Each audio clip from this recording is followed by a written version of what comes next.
আমি সেই মেয়ে, বাসে ট্রেনে ট্রামে রাস্তায় যাকে আপনি রোজ দেখেন, যার শাড়ি, কপালের টিপ, কানের দুল আর পায়ের গোড়ালি আপনি রোজ দেখেন, আর আরও অনেক কিছু দেখতে পাবার স্বপ্ন দেখেন। স্বপ্নে যাকে ইচ্ছে মতন দেখেন, আমি সেই মেয়ে।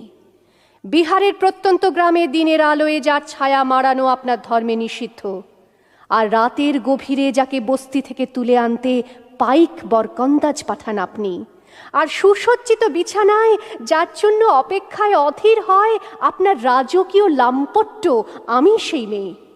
আমি সেই মেয়ে, আসামের চা বাগানের ঝুপড়ি কামিন বস্তি থেকে যাকে আপনি নিয়ে যেতে চান সাহেবী বাংলোয় মধ্যরাতে, ফায়ার প্লেসের ঝলসে ওঠা আলোয় মোদির চোখে দেখতে চান যার অনাবৃত শরীর, আমি সেই মেয়ে।